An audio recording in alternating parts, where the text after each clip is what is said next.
우리 다시 한번 옆에 분들하고 인사합니다. 모든 것이 하나님의 은혜입니다. 가치 있는 삶을 삽시다. 은혜를 고백함이 복입니다. 분명한 것은 하나님께서 우리에게 은혜 주셔서 여기까지 또한 오늘도 또한 내일도 살아가게 될 줄로 믿습니다.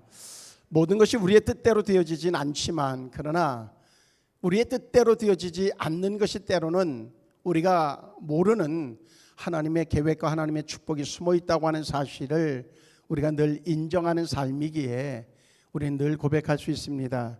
하나님의 은혜입니다. 그 고백이 우리의 삶에 어떤 진실된 전부가 되어지기를 주의 이름으로 축복합니다. 오늘 36주년을 맞으면서 어떤 말씀으로 우리가 은혜를 나눌 수 있을까 생각하다가 오늘 본문의 말씀을 붙잡게 되어졌어요.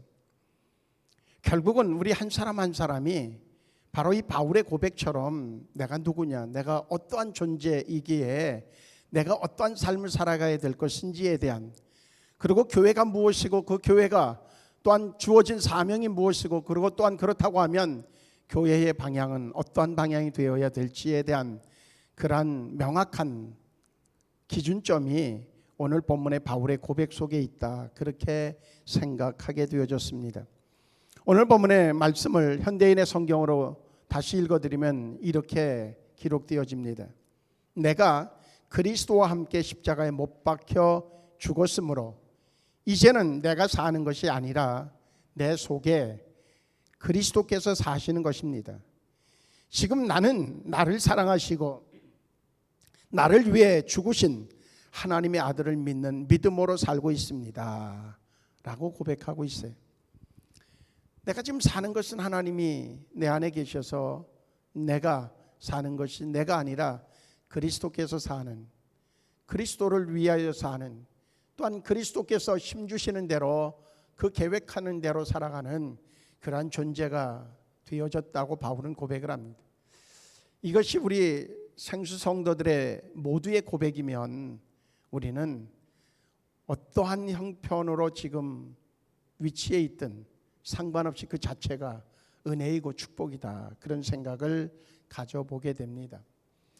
우리는 때때로 어떤 생각을 갖는가 하면 남들에게 보여주기 위한, 지난주 지지난주 계속 이어서 드렸던 말씀이 바리새인에 대한 말씀이었고 또한 그리스도인의 삶에 대한 말씀들을 좀 집중해서 드렸습니다.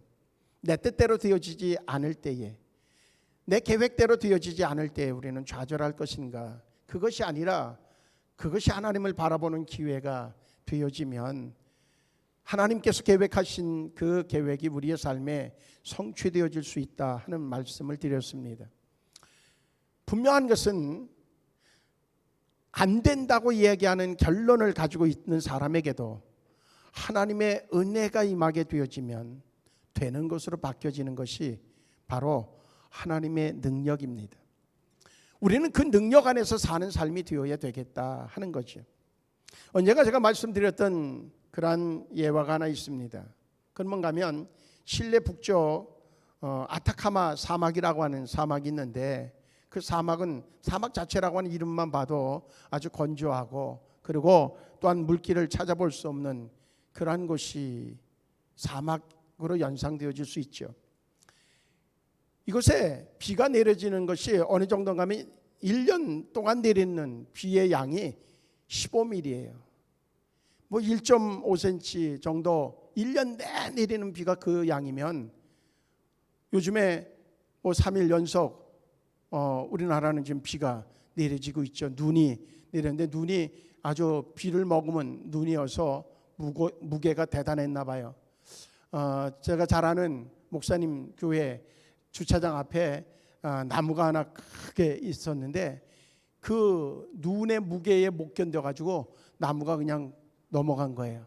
넘어가는데 어디로 넘어가는가 하면 그 교회 차량 2개로 넘어졌어요. 하나는 아예 그냥 딱 주저앉아가지고 그래서 폐차시키고 하나는 대충 수리해서 쓸 만큼. 그런데 그 교회만 그런 게 아니더라고요. 어제 뉴스 나오는 거 보니까 어느 지역도 역시 나무가 그 눈무게 견디지 못해서 넘어졌다 그래요. 그래서 이렇게 보면서 올해는 참 작년보다는 농사가 잘 되겠다. 왜? 물 부족에 어려움은 없을 테니까. 눈이 이렇게 내려지면 그대로 땅에 스며들어서 그것이 물 저장되어지는 그런 비율이 높아진다 그래요. 비가 막 쏟아지는 것보다는. 근데 이 사막은 1년 내내 내리는 게 15mm였다고 그러죠. 그런데 2015년 3월에 놀라운 일이 벌어졌어요. 그게 뭐냐면 12시간 내내 비가 내렸다는 거죠. 12시간 내내 비가 내려요. 그 양이 7년 동안 내린 비의 양이 한꺼번에 쏟아지는 그러한 놀라운 일이 벌어졌다는 거예요. 그러고 난 다음에 어떤 변화가 일어났을까요? 우리가 예상할 수 있죠. 그 척박한 곳에 비가 내려져서 이제 그 땅 속에 있는 그런 생명체가 이제 소생하게 되어지니까 얼마 후에 이제 뭔가 파릇파릇 나오는 그런 싹들이 보여지고, 그리고 그것이 꽃망울을 터뜨리게 되어져서 아주 그 흙먼지로 가득했던 그 사막에 아주 분홍색 꽃으로 쫙 덮였다는 거죠. 사람들이 그 소식을 듣고선 너도 나도 신기한 일이니까 그래서 그곳으로 달려가서 아주 사진 찍기에 바빴고, 사진 작가들은 아주 놀라운 그런 작품들을 만들어냈던 그런 적이 있었다는 거예요. 그 후에 다시 비가 오지 않으면 황량해지겠죠. 저는 그 이야기를 다시 한번 지난 한 주간 동안 떠올렸어요. 그게 뭐냐면 우리의 삶에도 역시 마찬가지라고 하는 거죠. 뭔가 하나님의 은혜가 마르게 되어지면, 하나님의 긍휼이 마르게 되어지면 그런 사막과 같은 심령이 되어지고 삶이 되어질 수밖에 없지만, 그러나 하나님의 은혜의 단비가 다시 쏟아져 내려오면, 하나님의 긍휼이 내려지면, 그러면 다시 심령 깊은 곳에 하나님의 은혜의 생수가 저장되어지고 흐르게 되어졌을 때에 그의 삶에는 놀라운 꽃이 피어질 수 있다 하는 겁니다. 한국교회 코로나19를 지내면서 많은 사람들이 어떤 부정적이고 불평하고 그리고 비관적인 이야기들을 한동안 쏟아냈습니다. 그런데 지금 다시 한 80% 교회의 회복이 일어났다, 그렇게 이제 조사기관에서 발표하고 있습니다. 그런가 하면 대형 교회를 중심으로 해서 이전보다도 더 한 15% 정도 더 상승되어지는 그러한 부흥을 이루었다, 그렇게 얘기합니다. 거기에는 분명히 의식적인 변화가 일어났을 것이라고 하는 생각을 갖고, 그 대신에 아주 소형교회, 중소형교회는 상당히 한 30% 이상 절감되어지는 그러한 상황도 현실이라고 하는 거죠.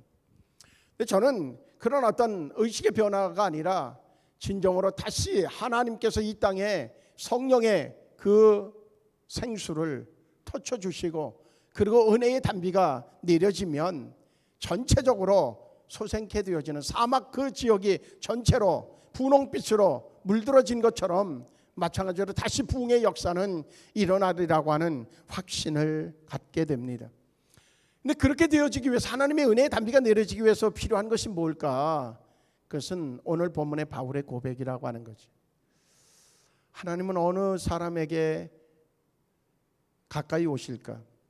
물론 하나님이 또 안타까운 마음을 가지고 있는 이들도 있습니다. 그건 뭐냐면 예수가 어디 있느냐고, 예수 믿어야 소용없다고, 그리고 또한 교회를 멀리하고, 그런 이들에 대하여서 하나님은 이 시간도 정말 안타까운 마음을 가지고서 그저 바라보고 손짓을 하고 계시죠.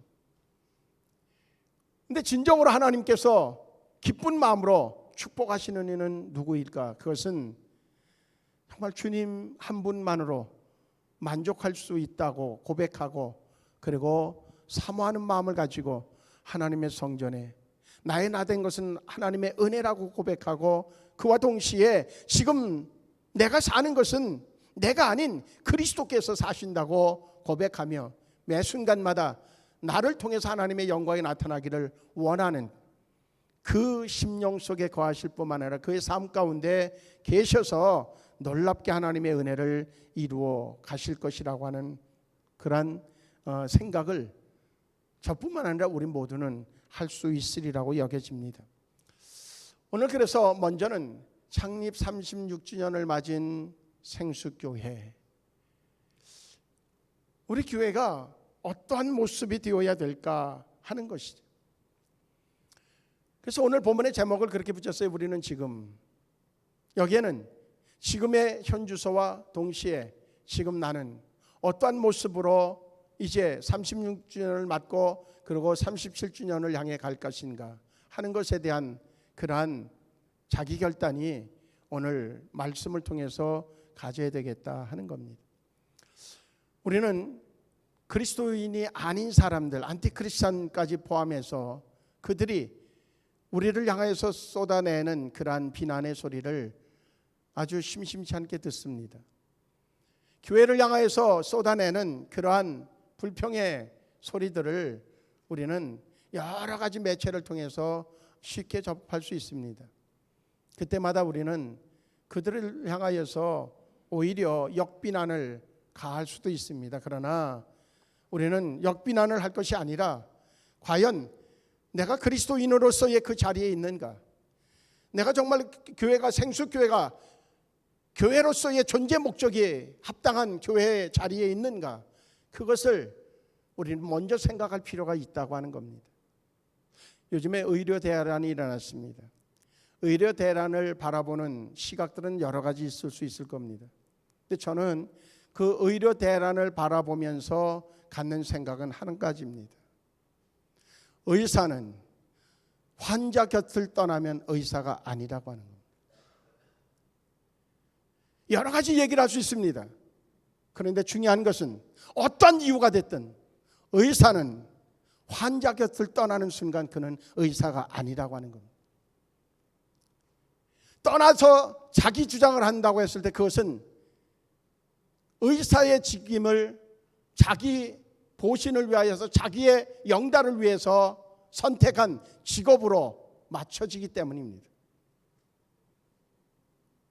분명한 것은 방법이 자기들에게 있어서 여러 가지 해결할 문제가 있다고 하면 의사 곁을, 환자 곁을 떠나지 않고 해결할 방법을 찾아야 그가 의사일 것입니다.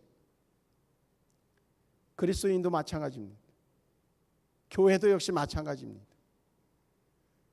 세상의 변화에 세상 사람들이 이렇게 하니까 우리도 그렇게 몰려가고 그 결과가 지금 교회를 향한 그러한 목소리들이 되어질 수밖에 없었다고 하는 겁니다. 의료 대란에 대해서 이 주장이 어떤 사람은 공격할 수 있을지 모릅니다. 공격을 해도 동일합니다. 의사는 환자를 떠나면 의사가 아니에요. 밥벌이 수단이지. 왜 그런가 하면 생명을 다루는 것이기 때문에 그렇습니다. 생명을 다루는 것이기 때문에. 교회도 역시 마찬가지일 것입니다. 주님께서 말씀하신 그 말씀의 자리, 내가 이 땅에 온 목적이 뭔지 아느냐라고 말씀하셨던 그 말씀의 그 자리에, 그 자리에서 교회가 떠나서 오히려 부안이들, 오히려 가진 자들 편에 서서 그들의 스피커 노릇을 한다고 하면 교회는 아니라고 하는 것. 성도도 역시 마찬가지일 겁니다.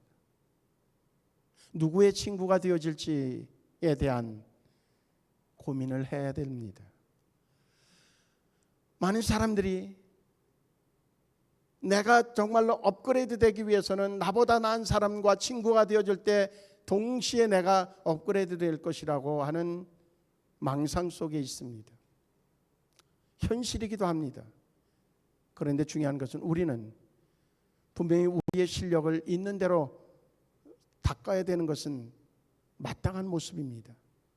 그런데 거기에 목적이 있어야 됩니다. 진급을 해야 되는데 진급의 목적이 그 사람입니다. 부자가 되어지는데 부자가 되어지는 목적이 그 사람입니다.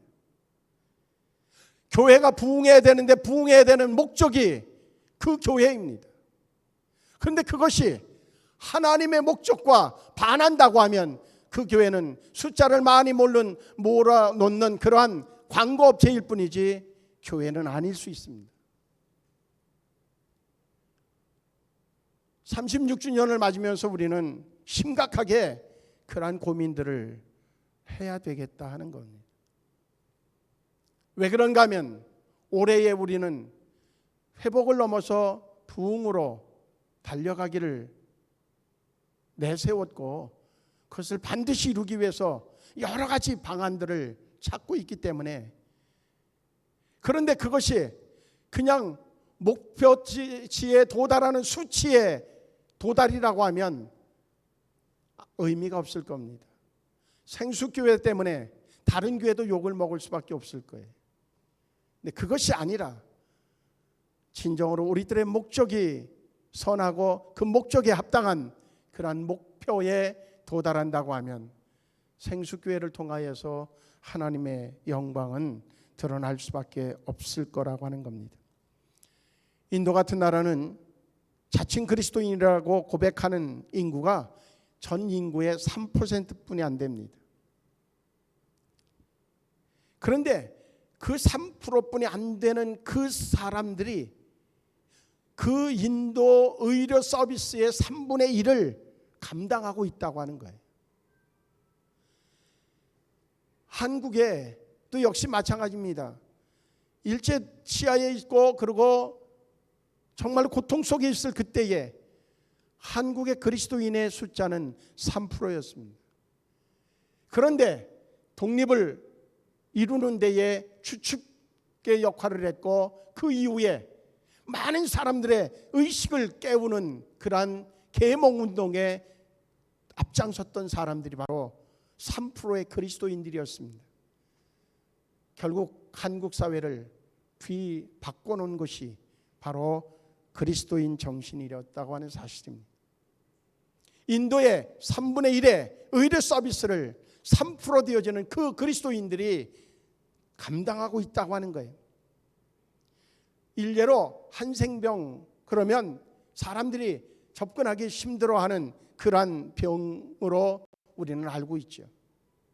그런데 그 한센병 환자의 그 치료를 위해서 거기에 투입되어지는 그러한 의료 인력의 대부분이 바로 그리스도인 선교사들이라고 하는 그러한 수치입니다. 이게 바로 그리스도인이고 이것이 바로 교회라고 하는 겁니다. 우리는 지금 고민해야 될 때입니다. 교회가 왜 존재해야 되는지, 교회가 무엇인지. 성경에는 분명히 교회가 이런 곳이라고 하는 그런 주장에 대한 이야기들이 대단하게 많이 나와 있습니다. 분명한 것은 그 교회는 여러 가지로 표현하는데 운전면허 관리 공단과 같다고 이야기하는 분도 계십니다. 지난번에 우리가 이미 제가 소개했던 교회 나의 고민 나의 사랑이라고 하는 책 안에서 필립 얀시라고 하는 분이 그런 제시한 교회론에 대한 이야기들을 제가 이미 소개한 적이 있습니다. 교회는 응급진료소와 같은 곳이 되어야 된다. 교회는 하나님에게로 향해 가는 전철과 같은 곳이어야 된다. 전철 안에는 다양한 사람들이 그 전철 안에 타서 목적지를 향해 갑니다. 교회도 역시 다양한 사람들이 모이지만 그러나 목적지는 하나님 나라라고 하는 곳을 향해 가는 그것이 바로 교회라고 하는 겁니다. 그 안에서는 더 낫고 더 못하고가 없습니다. 더 나은 사람은 더 못한 사람을 돕는 이가 되어야 될 것입니다. 더 많이 배운 사람은 알지 못하는 사람을 이제 좀 더 편리하게 살아갈 수 있도록 서비스를 제공하는 사람이 되어야 마땅할 것입니다.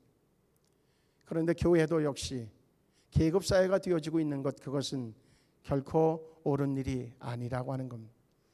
교회는 하나님의 가족 공동체라고 하는 거죠.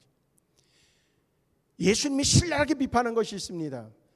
바울이 신랄하게 깨어버리려고 하는 그러한 노력을 한 것이 있습니다. 그건 뭔가 하면 유대인과 헬라인의 장벽입니다. 종과 자유인의 장벽을 깨는 일에, 바리새인들과 그리고 또한 일반인들에 대한 장벽을 깨는 일에 도전했던, 그리고 신랄하게 아주 몸부림쳤던 그분이 바로 예수님이고 그분이 바로 바울이었다고 하는 겁니다. 우리 생수성도들의 마음속에 이런 마음이 있으면 좋겠습니다. 요한 웨슬레 목사님의 어머니에게 누군가 이렇게 물었어요. 당신에게 있어서 가장 사랑스러운 사람이 누굽니까? 라고 물었어요. 그리고 자녀들을 이렇게 보면서, 자녀가 참 많았거든요. 그러니까 당신 자녀들 중에서 당신이 가장 사랑하는 자녀가 누구입니까? 물었어요. 그때 그 웨슬레 어머니가 뭐라고 얘기하는가 하면 이렇게 얘기했다는 거죠. 어떤 자식을 제일 사랑하느냐고 나에게 묻습니까? 나는 그러면 이렇게 대답하겠습니다. 나는 병든 자식이 나을 때까지는 병든 자식을 제일 사랑합니다. 집 떠난 자식이 돌아올 때까지 나는 그 집 떠난 자식을 제일 사랑할 것입니다. 이것이 교회여야 마땅하다고 하는 겁니다. 그것이 교회입니다. 그것이 생수교회여야 회복을 넘어서 부흥의 의미는 살아날 수 있다고 하는 겁니다. 그래서 생수교회는 어떤 것이 되어야 되느냐? 복 있는 자들이 사는 집, 복된 자들이 사는 집, 그것이 생수교회여야 온당하다고 하는 겁니다.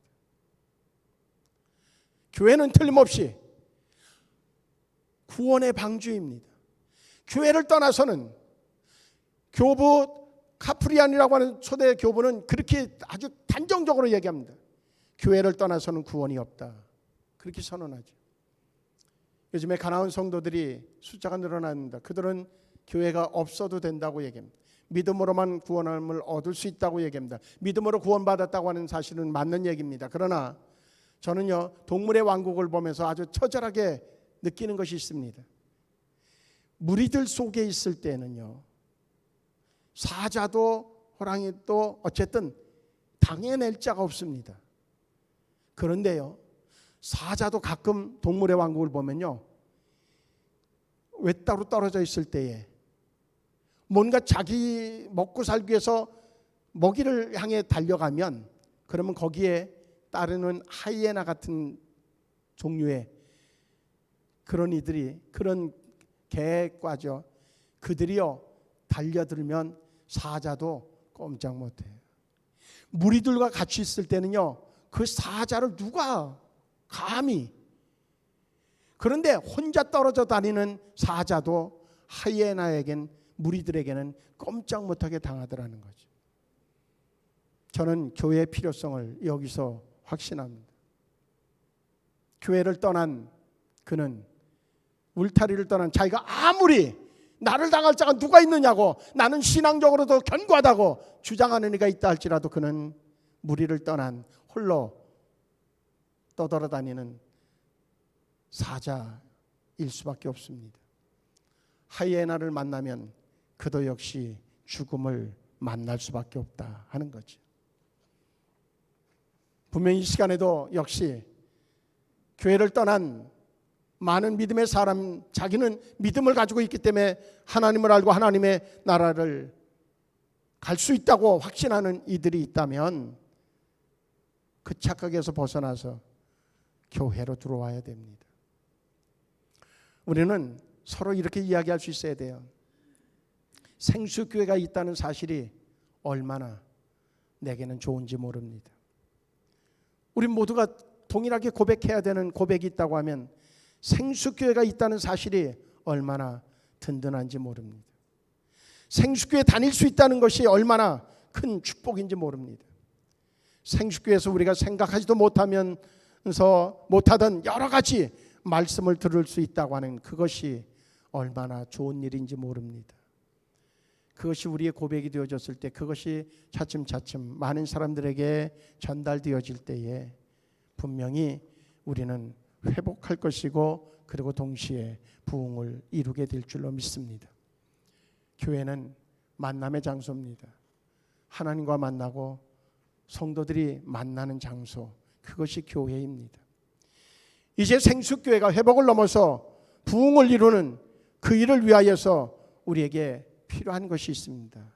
그건 뭐냐면 오늘 임직받는 이들과 같은 일꾼으로 세워지는 자들입니다. 일꾼으로 세워지는 이들이 어떠한 사람이냐에 따라서 그 교회의 힘은 평가받을 것입니다. 오늘 집사님 세 분과 장로님 세 분을 임직하는 임직식이 곧 이어서 이어집니다. 생수교회가 어떤 교회야? 그 교회가 어느 정도 힘 있는 교회야? 그거에 대한 물음의 답은 우리 교회 이런 집사님이 계셔, 이런 장로님이 계셔, 그게 우리 교회의 힘이야 라고 얘기할 수 있으면 생수교회는 회복을 넘어서 부흥을 이룰 수 있을 것입니다. 좋은 일꾼이 되려고 하면 우리가 꼭 기억해야 되는 것이 있습니다. 제가 얼마 전에도 말씀드렸어요. 분명한 것은 모두가 다 성공을 향해서 달려갑니다. 성공을 향해서 달려가는데 다 성공하는 것이 아니에요. 성공했는데 사람들의 평가 속에 성공했는데 실패자가 되어지는 경우가 참 많아요. 그래서 다른 사람들이 올 때 참 부럽다고 얘기하는데 그가 어느 날 자살했다고 하는 기사가 올라오는데 이유가 있어요. 이유가 뭔지 아십니까? 중요하지 않은 일에 성공할 때 그런 현상이 나타납니다. 중요하지 않은데 성공할 때에 그런 현상이 나와져요. 진실된 일꾼은 어느 것인지 아십니까? 중요한 일에 성공하는 사람입니다. 오늘 임직받는 분들에게 권합니다.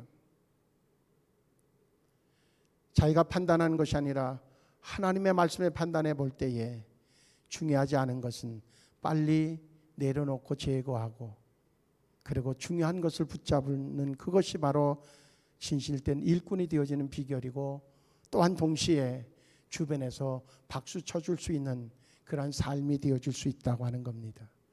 가정에서도 역시 마찬가지입니다. 부부싸움을 일으키는데 가만히 옆에 사람이 들으면요 우습기가 한량 없어요. 아니 그거 가지고 싸웠단 말이야? 아니 그게 뭐라고? 그게 그렇게 싸울 일이야? 이런 일들이 얼마나 많아요. 그런데 거기에다가 에너지를 다 쏟는 거예요. 그리고 어떻게 해요? 이혼까지 하는 거예요. 다른 사람들이 들으면 아니 그게 뭐라고 그것 때문에 이혼까지 해? 라고 얘기한단 말이죠. 그런데 많은 사람들이 중요하지 않은 일에 목숨까지 걸어요. 진짜 일꾼은, 진짜 생수교회를 사랑하는 일꾼은 중요하지 않은 일에 목숨 거는 자가 아니라 중요하지 않은 일은 버리고 중요한 것을 붙잡는 사람들입니다. 그 사람들이 많아질 때에 올해의 생수교회 회복을 넘어서 부흥을 이루는, 지금 우리는 어찌 보면 시급한 게 회복하는 것에 시급할 수 있습니다. 근데 거기에다가 중심을 두면 회복도 일어나지 않습니다. 회복과 함께 부흥을 이루는 그 부흥에 초점을 맞추고 갈 때 회복은 자연스럽게 이루어지고 그와 함께 부흥의 역사를 통하여서 하나님이 계획하신 일들을 감당하는 교회로 성장하게 되어질 줄로 믿습니다. 할렐루야. 기도하시겠습니다. 좋으신 하나님,